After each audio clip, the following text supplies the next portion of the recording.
नमस्कार। मैं हूं महेंद्र सिंह और आप देख रहे हैं द इंटरव्यू टाइम्स। दोस्तों, कुछ दिन पहले राउज आईएएस स्टडी सर्किल के बेसमेंट में जो लाइब्रेरी चल रही थी वहां पर पानी भर गया। 3 छात्रों की दुखद मौत हो गई और उसके बाद ये मुद्दा सुर्खियों में आया कि किस तरीके से बेसमेंट में लाइब्रेरी चल रही हैं, कोचिंग संस्थान चल रहे हैं। और ये जो बेसमेंट है यही दरअसल खलनायक है। बेसमेंट में कोचिंग नहीं चलने चाहिए, बेसमेंट में लाइब्रेरीज नहीं चलनी चाहिए। ये बड़ा मुद्दा बन गया और इसको लेकर के तमाम क्रिटिसिज्म होने लगा, तमाम मीडिया में खबरें आने लगी और कि ये देखिए यहाँ पर भी बेसमेंट में इस तरीके से कोचिंग चल रही, यहाँ पर बेसमेंट में लाइब्रेरी चल रही। पूरी दिल्ली की खाक छान मारा मीडिया ने, लोगों ने तमाम की देखिए यहाँ पर अवैध तरीके से ये चल रही है। अवैध चल पहले भी रही थी, लेकिन इस मुद्दे ने राउज स्टडी सर्किल का जब ये हादसा हुआ और दुखद 3 बच्चों की मौत हुई, उसके बाद ये मुद्दा हाईलाइटेड हुआ और बात फिर कोर्ट तक पहुंच गई और कोर्ट ने बड़ी नाराजगी जाहिर की और तमाम सर्वे वगैरह करने के लिए कहा। लेकिन उसके पहले सरकारें और महापालिका और तमाम उन्होंने एक सॉफ्ट टारगेट ढूंढा अपनी खामियां बचाने के लिए, अपनी खामियों पर पर्दा डालने के लिए। और जिसको कोर्ट ने भी इंगित किया और फटकार लगाई कि अपनी खामियां, क्या खामियां हैं महानगर पालिकाओं की और पॉलिटिशियंस की, सरकारों की। नंबर 1, जब ये खुल रहे होते हैं तब घूस लेकर के अलाउ कर दिया जाता है। नंबर 2, फायर ऑडिट और तमाम चीजें सब पैसे देके पास करा दिया जाता है।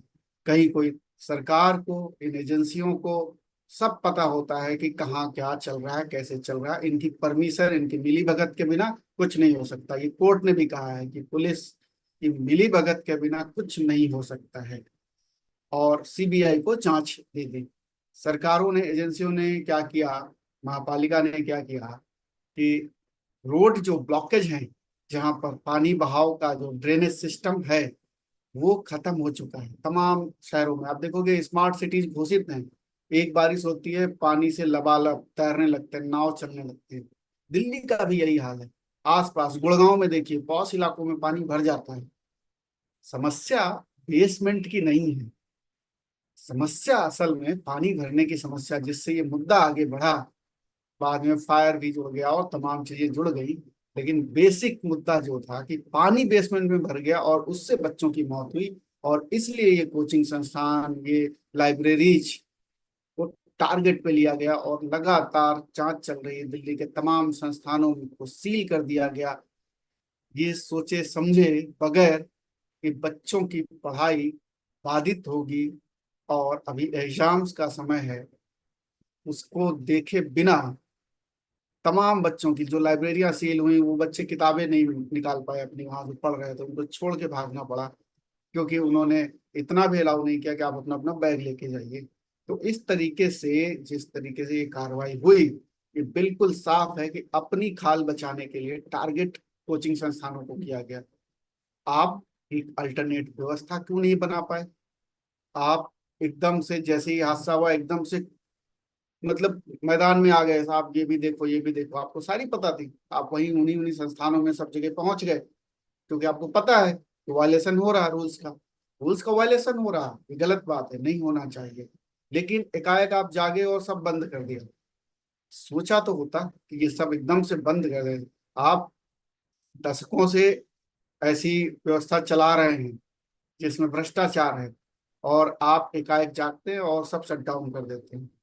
इस तरीके से अगर कार्रवाई करने लगे तो एक हादसा मेट्रो में हो जाए, सारी मेट्रो बंद कर देंगे क्या? क्योंकि मेट्रो तो टनल में ही चलती है।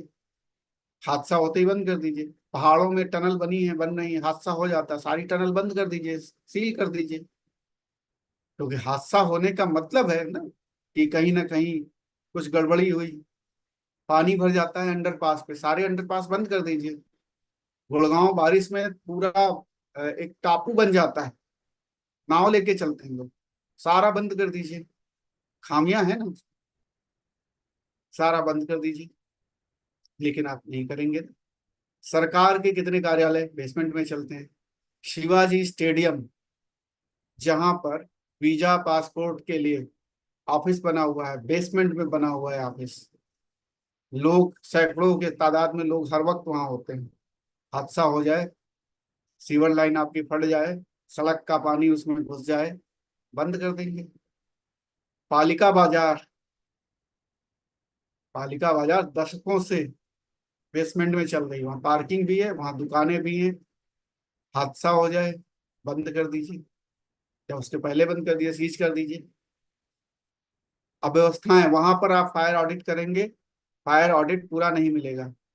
तो फायर ऑडिट ठीक करेंगे या सीज कर देंगे? समस्या का समाधान करेंगे या पूरी एंटिटी को ही बंद कर देंगे? कहाँ नहीं, पार्लियामेंट में पानी घुस गया, बंद कर दीजिए। विधानसभा में लखनऊ में पानी घुस गया, बंद कर दीजिए, सीज कर दीजिए, क्योंकि वायलेशन है रूल्स का। असली समस्या ये है कि ड्रेनेज सिस्टम ठीक नहीं है। ड्रेनेज सिस्टम दिल्ली का जब कभी बना था तो बहुत कम, चंद लाख पॉपुलेशन के लिए बना था, और आज करोड़ों की पॉपुलेशन हो गई है। उस ड्रेनेज सिस्टम में कोई सुधार नहीं किया गया, और जो है उसकी भी सफाई नहीं होती। करोड़ों के वारे नारे होते, बजट हर बार आएगा सफाई के लिए, हर बार आएगा, लेकिन वो सफाई नहीं होती। साल भर यूं ही तमाशा देखते रहते हैं। दिल्ली में बारिश 4 दिन, 6 दिन, 8 दिन होती है, एकाएक तेजी से बारिश होती है और समस्या होती है, उसके बाद खत्म। अब जैसे बारिश नहीं होगी दिल्ली में, अगस्त का महीना शुरू हो गया, अब थोड़ी बहुत बारिश होगी, ये प्रॉब्लम खत्म। फिर कोई नहीं, नालियां बज बजाती रहेंगी, नाले बज बजाते रहेंगे, कोई सफाई नहीं होगी। खाना पूर्ति टेंडर निकलेगा, बजट निकलेगा, कागजों में हो जाएगी, सारे नालों की कागजों में सफाई हो जाएगी, एक्चुअल में नहीं होगी। ड्रेनेज सिस्टम जहाँ खराब है वो नहीं होगी। घरों के आगे जो लोग बना लेते हैं, सीमेंटेड आगे पक्का कर लेते हैं, नाली सफाई की जगह नहीं रहती, वो वहां नहीं होगा कि सरकार की तरफ से वो जो डिटैचेबल पत्थर होते हैं रखा जाता है, जिनको उठा लेते हैं, उससे नालियां पाटनी होती हैं, वो सरकार एमसीडी वो नहीं करती है। वो नहीं करोगे तो लोग अपने आने जाने के लिए रास्ता बनाएंगे, और जब बनाएंगे तो अपनी बाउंड्री के इर्द गिर्द सारा बनाएंगे, क्योंकि वहां बदबू आती है, मच्छर आते हैं, तो पक्का करा देते हैं। सब एजेंसी का काम ये है, एमसीडी का काम ये है, या डीडीए का, जिसके पास भी होती हो, दिल्ली सरकार का, या तमाम और देश भर की, कि वो एजेंसियां ही उसको ढकती हैं। नालियां खुली नाली क्यों रखोगे आप? खुली नाली रखते हैं, उसमें कूड़ा करकट सब कुछ। सिविक सेंस लोगों के अंदर नहीं है। इसका मतलब ये नहीं है कि आप उनके अंदर सिविक सेंस पैदा करने के बजाय, या अपनी चीजों को ठीक करने के बजाय, वो आप सीज ही कर दीजिए। सीज करना किसी समस्या का समाधान नहीं है। उसके मूल जो सवाल है, जो वजह है, जो कॉज है, वहां पर जाना पड़ेगा, रूट कॉज को ठीक करना पड़ेगा। जिस ओल्ड राजेंद्र नगर में पानी की समस्या है, इसके पहले भी पानी वहां भरा हुआ था, बारिश हुई, पानी भरा हुआ था। वो पानी क्यों भरा हुआ था रोड पर? रोड के पानी को निकालने की जिम्मेदारी एजेंसीज की है कि नहीं है? वो पानी कहीं तो जाएगा। वो पानी किसी की दीवार तोड़ के जाएगा, किसी के घर में जाएगा, तमाम जगहों पर। आप पूरा देख लीजिए, कहीं भी बारिश होती है, सारे घरों में पानी भर जाता है, जो बेसमेंट में नहीं है उनके यहाँ भी पानी भर जाता है। तो आप सड़क पर जो पानी आता है उसकी निकासी की कोई व्यवस्था नहीं है। उसको हाईलाइट करने के बजाय बेसमेंट टारगेट पे, और बेसमेंट में सिर्फ कोचिंग संस्थान टारगेट पे। भाई बेसमेंट में केवल कोचिंग ही थोड़ी चलते हैं जहाँ इंसान जाते हैं। बेसमेंट में बहुत कुछ है जहाँ इंसान जाते हैं। अपने आप में बेसमेंट खराब नहीं है, वरना पूरी मेट्रो नहीं चल पाएगी। पहाड़ों के नीचे जो टनल बनाते हो वो नहीं चल पाएंगे, अंडरपास नहीं चल पाएंगे, सरकार के कितने संस्थान हैं वो नहीं चल पाएंगे। बेसमेंट खराब नहीं है, एयरपोर्ट में पानी भर जाता है। बात, समस्या ये नहीं है। समस्या ये है कि वो बेसमेंट ठीक से बना है कि नहीं, उसमें ठीक से एग्जिट के रास्ते हैं कि नहीं, उसमें फायर के लिए ठीक से इंतजाम है कि नहीं। उसमें अब पानी भरने का क्या इंतजाम करेंगे बेसमेंट में? पानी बेसमेंट की खामी से नहीं भरा। राहुल आईएएस सर्किल में, स्टडी सर्किल में बेसमेंट बहुत मजबूत बना हुआ, 2 एग्जिट गेट भी नहीं, लेकिन पानी भर जाएगा। और पानी बेसमेंट का कैसे निकलेगा? इतना पानी ये कौन सा बेसमेंट वाला बना देगा? कहीं नहीं। पानी तो आपका सड़क से आया है, सड़क से पानी उसके अंदर गया और इतनी स्पीड में गया, बहुत ज्यादा पानी गया, इसकी वजह से वो पानी भर गया। पानी के एग्जिट का कोई रास्ता नहीं होता बेसमेंट में, इतना ज्यादा पानी भरने की कल्पना भी नहीं होती। इतना पानी तो मेट्रो में भर जाए, नहीं, कोई बंदोबस्त नहीं हो सकता। सड़क का पानी, यही आप सोचिए, ओल्ड राजेंद्र नगर में बेसमेंट में मेट्रो के पानी अगर ऐसी स्पीड से भर जाता, क्या कर लेते? कुछ नहीं कर पाते, मौत हो जाती बहुत सारे लोगों की। बेसमेंट प्रॉब्लम नहीं है, प्रॉब्लम यह है कि जो, जिनकी वजह से उसमें पानी भरा या जिन वजहों से आग लगती है, उनकी ऑडिट होनी जरूरी है, उनको सुधारने की जरूरत है। ना कि अब एक हद तो ये हो गई, कोर्ट ने भी कहा कि आपने पानी का चालान नहीं काटा, अच्छा हुआ। क्योंकि एक व्यक्ति, एक व्यापारी वहां से जा रहे थे अपनी एसयूवी से, और उनको उठा के पुलिस ने बंद कर दिया, एफआईआर कर दी।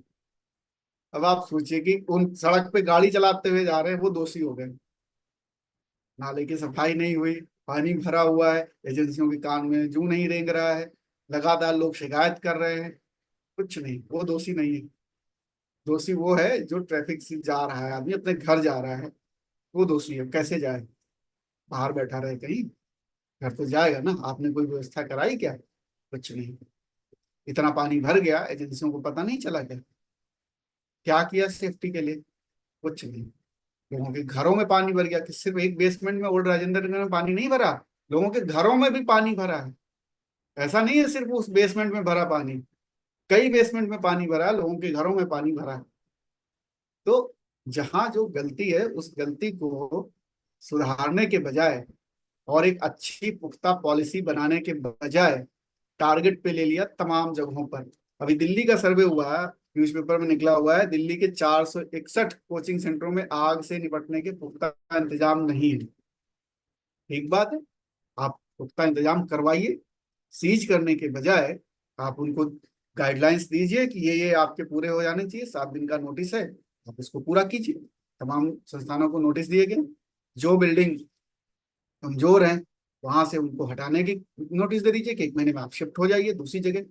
बजाय इसके कि आप ताला लगा दीजिए, क्योंकि बच्चे पढ़ रहे होते हैं, बच्चों का नुकसान होगा, उसकी भरपाई कहाँ से करेंगे आप? आपने एक ताला लगा दिया, दृष्टि आईएएस में, राउज आईएएस में, और तमाम जगहों पर आपने ताला लगा दिया। उनके बच्चों को कौन पढ़ाएगा? एमसीडी पढ़ाने जाएगी, दिल्ली सरकार पढ़ाएगी? कौन पढ़ाएगा? उनको अगले महीने परीक्षाएं हैं, इसी महीने परीक्षाएं हैं, कौन पढ़ाएगा उसमें? उनका नुकसान हुआ, उनके नोट्स वहां रह गए, बना के दोगे क्या आप? करियर आप खराब कर रहे हो बच्चों का। आपको जो ठोस तरीके से काम करना चाहे, आप एक कमेटी बना देते और कमेटी जांच करती, जो कि बनाई है बाद में, और तब तक आप स्थगित रखते कि कोई कार्रवाई नहीं होगी, ये कोचिंग चलते रहेंगे, पढ़ाते रहेंगे, सर्वे आप करते रहिए। आप उनके जो कमेटियां रिकमेंड करें वो रिकमेंडेशन लागू करने के लिए कहिए। पढ़ाई तो जारी रखिए। आपके कितने प्राइमरी स्कूल ऑडिट कर लीजिए, सारे फेल हो जाएंगे। Universities, junior high school, inter colleges, सब फेल हो जाएंगे। एक भी ऑडिट में पास नहीं हो सकता, वो चाहे फायर ऑडिट हो, चाहे साफ सफाई का ऑडिट कर लीजिए, चाहे वहां पर बैठने उठने की व्यवस्था की बात कर लीजिए, सब फेल हो जाएंगे। हाईवेज फेल हो जाएंगे, रोड फेल हो जाएंगे। आप ऑडिट तो कीजिए। किसी भी रोड पे रोड सेफ्टी के मानकों के हिसाब से रोड नहीं बनी हुई, डिवाइडर देख लीजिए आप, स्पीड ब्रेकर देख लीजिए आप, कुछ नहीं मिलेगा आपको, सब फेल। भाई जब आपके देश में, इस देश में डेवलपिंग कंट्री है, आप उम्मीद ऐसा नहीं कर सकते हैं कि सब कुछ अप टू डेट होगा, धीरे धीरे होगा। ऐसा नहीं है कि एक साथ सब बदल दोगे, इतना पैसा नहीं है, ना इतनी मानसिकता है, ना इतने अवेयर हैं लोग। हो भी नहीं सकते, किसी भी डेवलपिंग कंट्री में नहीं हो सकते। ये प्रैक्टिकल चीजें हैं। जिस समाज में, जिस देश में आप रहते हैं, वहाँ प्रैक्टिकल चीजों की तरफ भी ध्यान देने की जरूरत है। किसी का दिमाग खराब हो जाता है कई बार, तो कुछ कर बैठता है। अभी टारगेट पे आई, सारे संस्थान ले लो, कोचिंग यहाँ से वहां, सब जहां जहां में छापेमारी, पूरे देश में छापेमारी चल रही है। दहशत में है सब। वो पटना हो, लखनऊ हो, फरीदाबाद हो, सब जगह छापेमारी, सब दहशत में। क्या होगा? दहशत मत पैदा करो, रूल्स रेगुलेशंस लाओ। ये आपकी कमी है। आप क्यों नहीं एक हब बनाते हो? आप तमाम और सेंटर्स बनाते हो, तमाम तरीके के हब बनाते हो, इंडस्ट्री के लिए हब बनाते हो, कोचिंग के लिए। कोचिंग एक सच्चाई है ना भाई, बना सकते हो। कुछ ऐसे नियम बना दो जहाँ पर, अगर यूनिवर्सिटीज हैं उनके पास कुछ ऐसे जगह हैं, उनको आप रेंट पे दे सकते हो, या कुछ और अलग बना सकते हो। एक हब बना सकते हो कि ये हब, ये एजुकेशन हब है, यहाँ पे इंस्टीट्यूट्स भी होंगे, यहाँ पे कोचिंग संस्थान भी डाले जा सकते हैं। तमाम ऐसी चीजें कर सकते हो वहाँ। रेजिडेंशियल हॉस्टल बनाइए, बच्चों के पढ़ाई के लिए हॉस्टल नहीं है। अब घरों में जाएंगे, किसी के यहाँ घर में रहेंगे, वो वो निश्चित तौर पे वो रूल्स का वायलेशन करेगा। डिमांड ज्यादा है, क्या करेगा वो? रहने के बच्चों को जगह मिल जाती है, यही बड़ी बात है। अगर वो आपके रूल्स रेगुलेशंस के हिसाब से घर में जिनमें किराए पे रखते हैं वो आ जाएं, बोले जी नहीं देना है रेंट पे, बच्चे कहाँ रहेंगे? सड़क पर। संस्थानों के आसपास ही बच्चे रहने के लिए ढूंढते हैं एकोमोडेशन। दिल्ली में ओल्ड राजेंद्र नगर में पढ़ रहे हैं तो फरीदाबाद में रहते हुए नहीं पढ़ पाएंगे, 4 घंटे आना 4 घंटे जाना। इसलिए आसपास ही बच्चे रहते हैं। हॉस्टल आपके पास है नहीं, बनाने की कोई योजना भी नहीं है। क्यों नहीं बना सकते? आप हॉस्टल बनाइए, एज पर नॉर्म्स बनाइए, सरकारी कमाए, अलॉट कर दीजिए, कम कर दीजिए रेंट, उस रेंट के आधार पे होगा, सारी फैसिलिटी होंगी। शानदार बनाइए एकदम, क्यों नहीं बना सकते हैं? लेकिन वो पॉलिसी में नहीं है, एजुकेशन आपकी पॉलिसी में है ही नहीं। अगर एजुकेशन आपकी पॉलिसी में होता तो आप बना देते। एक बड़ा कैंपस बना दीजिए, उस कैंपस में केवल कोचिंग वाले ही हों और हॉस्टल हों, बच्चे आए पढ़ें, वो यूनिवर्सिटी जैसा बन जाए। क्या दिक्कत है? कहीं बच्चों को जाना नहीं, वहीं सारी एक कैंपस, इन कैंपस सब कुछ मिल जाएगा। लॉ एंड ऑर्डर की प्रॉब्लम भी सॉल्व, जो माहौल चाहिए बच्चों को पढ़ने के लिए वो मिलेगा वहां पर। वहां पर बुक्स की, वहां पर वो सारी अवेलेबिलिटी होगी, वहां पर एक मार्केट भी हो, वहां पर खाने का भी हो, वहाँ सारी चीजें हो, हॉस्टल हो, मेस हो, कोचिंग संस्थान हो, क्या दिक्कत है? लेकिन बच्चे आपकी प्रायोरिटी में है नहीं, और इस वजह से सरकारें जब भी कोई हादसा होता है तो उस सेक्टर को टारगेट करना शुरू कर देती हैं। अभी तमाम संस्थान है जहां जहां छापे पड़ेंगे वहां पर कुछ घूस ली जाएगी, नेगोशिएशंस हो जाएंगे, ताले नहीं लगेंगे, कमाई का एक साधन मिल गया। क्योंकि इसी बहाने सब जगह टारगेट करना है सबको, सब जगह छापे पड़ेंगे। छोटा कोचिंग चल रहा हो, बड़ा कोचिंग चल रहा हो, बेसमेंट में चल रहा हो, अपर ग्राउंड में चल रहा हो, ग्राउंड फ्लोर पे चल रहा हो, सब जगह जाएंगे ये अधिकारी, कहेंगे दिखाओ कागज। कहीं नहीं मिलेगा फायर का वो, जो फायर के नॉर्म्स है ना, वो फायर के नॉर्म्स को अगर ऑडिट किया जाए तो पार्लियामेंट ऑफ इंडिया भी फेल हो जाएगा। जो नई बिल्डिंग बनी है ना वो भी फेल हो जाएगी। इतने सख्त नॉर्म्स हैं फायर के। तो फायर सेफ्टी नॉर्म्स कोई पास कर ही नहीं सकता इस देश की कोई भी इमारत। बड़े से बड़े होटल में चले जाइए वहां भी गड़बड़ मिलेगा, सोसाइटियों में चले जाइए वहां पर भी गड़बड़ मिलेगा। बहुत कुछ है। जो इस गाड़ी में आप घूमते हैं ना, फायर का एक रूल होता है, सारी गाड़ियां फेल हो जाएंगी, सबके चालान कट जाएंगे, सबके चालान कट जाएंगे, कोई आपको फायर ऑडिट में पास नहीं मिलेगी। जिन कारों में आप घूमते हैं, जिन बसों में ट्रेवल करते हैं, जिन ट्रेनों में ट्रेवल करते हैं, फायर सेफ्टी ऑडिट हो जाए ना, सब फेल। तो क्या सबको सीज कर दोगे क्या? नहीं करोगे ना। तो ठीक करने की जरूरत है, ठीक करिए, व्यवस्था बनाइए, सिस्टम बनाइए, और सिस्टम को क्रमबद्ध तरीके से लागू कीजिए। ऐसा नहीं एक साथ लागू हो जाएगा। इतने बड़े देश में, जहाँ डेवलपिंग कंट्री है, जहाँ फंड्स की हमेशा कमी होती है, एक्सप्रेशंस ज्यादा होते हैं लोगों को, आ, हर जगह पर आपको ज्यादा भीड़ मिलेगी, चाहे कोचिंग संस्थान हो चाहे और सारी चीजें। फीस को रेगुलेट कीजिए, एजुकेशन सिस्टम को। आप फीस यहाँ ही नहीं, सिर्फ आप आईआईटीज, आईआईएम्स, मेडिकल कॉलेजेस में, जो सरकारी भी है जो प्राइवेट भी है, वहां पर भी जो लाखों लाख करोड़ों रुपए की फीस है वो कम करवाइए। क्यों? कितनी फीस? वो वहां रेगुलेशंस भी लाइए। आप सरकारी आईआईटी हैं वहां पर भी फीस आप खूब लेते हैं, क्यों लेते हैं फीस? बजट में प्रावधान कीजिए, फीस फ्री कर दीजिए ना। बच्चे आएंगे जो सेलेक्ट होके आएंगे, अब उनको पढ़ने का हक है, मेहनत कर सकते हैं बच्चे। फिर गरीब का बच्चा मेहनत कर सकता, पैसे कहाँ से लाएगा?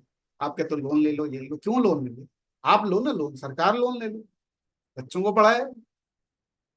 वो जहाँ व्यवस्थाएं व्यवस्थागत तरीके से जहाँ बात करनी, वो नहीं करने के बजाय आप टारगेट कर लेते हैं। सरकारों की यही एक काम करने का तरीका होता है, क्योंकि किसी भी सेक्टर को टारगेट करना शुरू कर देते हैं।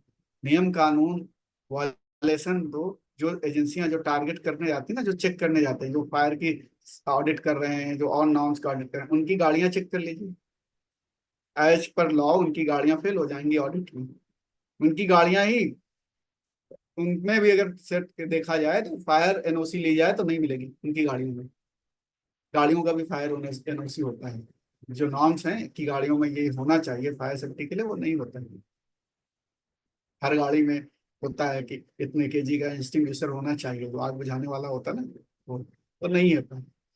तो ये इस तरीके से बहुत सारे, वो खुद नाम, सरकार खुद अपने नॉर्म्स पूरे नहीं करती। तमाम गाड़ियों में आप देखोगे पुलिस में पोल्यूशन ही नहीं होता, पोल्यूशन सर्टिफिकेट नहीं होता, कहते कौन बनवाए। ठीक है, तो बहुत कुछ है। कुल मिला के कहने का मतलब ये है कि नियम कानून हैं, फॉलो नहीं हो रहे हैं, हर जगह नहीं हो रहे हैं। रोड पर चलने से लेके तमाम जगहों पर सब सीज नहीं कर दोगे, थोड़ी सी अकल लगाओ, चीजों को ठीक करने की तरफ बढ़ो, ना कि बेमतलब में एक सनक सवार हो जाए और टारगेट करना शुरू कर दे। खौफ में मत रखो। इस मुद्दा है, मुद्दे को एड्रेस करो, ठीक से एड्रेस करो, सोल्यूशन निकालो, लॉन्ग टर्म पॉलिसी जो भी है उसको अच्छी पॉलिसी बनाओ और उस पर अमल करो धीरे धीरे करके। आपका क्या कहना है हमें कमेंट करके बता सकते हैं। फिलहाल इतना ही। जो लोग नए हैं उनसे कहूंगा इस चैनल को सब्सक्राइब कर लीजिए, जिससे कि आपको नए वीडियो समय पर मिल जाया करेंगे। फिलहाल इतना ही। नमस्कार।